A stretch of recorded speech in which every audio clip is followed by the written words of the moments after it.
করছি ইলিশ মাছের ঝাল। তো এখানে কড়াই সর্ষের তেল গরম হয়ে গেছে, মাছগুলো এবারে ভেজে নেবো। আমি নুন হলুদ মাখিয়ে রেখেছিলাম, এবার এক এক করে ভেজে নেব। তো চলুন মাছগুলো ছেড়ে দেবো। বন্ধুরা এখানে 5 পিস মাছ আছে।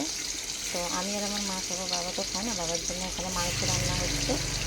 তো মাংস রান্না কমপ্লিট হয়ে এসছে আমার।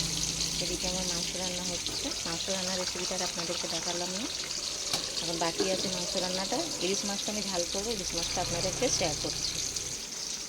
তো মাছটা আমি তেলের উপরে দিয়ে দিয়েছি, বেশি ভাজবো না, হালকা করে ভাজা করবো।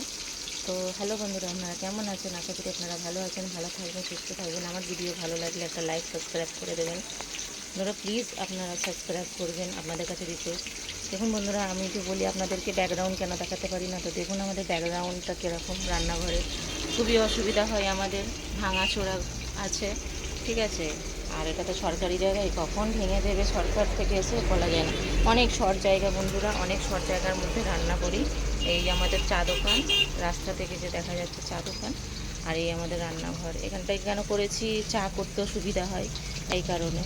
আলাদা করে তো আর এখানে ইন্ডাকশান আছে, কিন্তু আমি আপনাদেরকে শেয়ার করেছি যে ইন্ডাকশানের আমার কাছে বাসন নেই। তো চলুন আমি তাহলে ইলিশ মাছের ঝালটা করে নিই, আপনাদের সাথে শেয়ার করি। বন্ধুরা মাছটা তোমার ভাজা হয়ে গেছে, এবার আমি তুলে নেবো। হালকা করেই ভাজা করেছি। আর আপনারা বলবেন যে ইন্ডাকশানের বাসন নেই, তো ইন্ডাকশান কেন কিনেছেন? ইন্ডাকশানটা অ্যাকচুয়ালি আমরা কিনিনি, আমার দাদা দিয়েছে আমাদেরকে, আমার ছোটো দাদা দিয়েছে। কেন তখন গ্যাসের প্রবলেম ছিল, ওই জন্য দিয়েছিল যে আমরা যেন ইন্ডাকশানে রান্না করতে পারি। তেলে দিয়ে দেবো কালো জিরা, এবার দিয়ে দেবো পেঁয়াজ। পেঁয়াজটা লাল হয়ে গেছে, দিয়ে দেবো টমেটো, লবণ, 1 চামচ হলুদ গুঁড়ো। টমেটোটা আমার গলে গেছিলো, পরিমাণ মতন হলুদ, পরিমাণ মতন লঙ্কার গুঁড়ো দিয়ে দিলাম। একটু জল দিয়ে দিয়েছি, দিয়ে হলুদ আর লঙ্কার গুঁড়োটা একটু ভালো করে কষে নেবো যেন গন্ধটা না থাকে। তারপরে আমি এতে সর্ষে বাটাটা ছেঁকে দিয়ে দেবো। তো বন্ধুরা সর্ষে বাটাটা আমি এখানে এরকম করে গুলে নিয়েছি, এবার আমি ছেঁকে দিয়ে দেবো। তো দেখুন বন্ধুরা সর্ষে বাটাটা আমি এরকম করে ছেঁকে দিয়েছি, কত সুন্দর হয়েছে। এটা ফুটে গেলে আমি এর উপরে মাছগুলো ছেড়ে দেবো। আমার ঝোলটা ফুটে গেছে ভালো করে, আর আমি একটু লবণ দিয়ে দিয়েছিলাম ঝোলটা ফুটে যাওয়ার পরে। লবণটা চেখে আপনারা অবশ্যই দেবেন। তো চলুন মাছগুলো দিয়ে দিই, মাছগুলো সব দিয়ে দেবো। তো মাছগুলো সব দিয়ে দিয়েছি, একটু ফুটে গেলে পরেই আমি এতে একটু ভাজা মশলা দিয়ে নামিয়ে দেবো, কারণ আজকে ধনে পাতাটা নেই, তো ধনে পাতাটা আমি স্কিপ করে দিলাম। দুটো ওপর দিয়ে কাঁচা লঙ্কা দিয়ে দিলাম।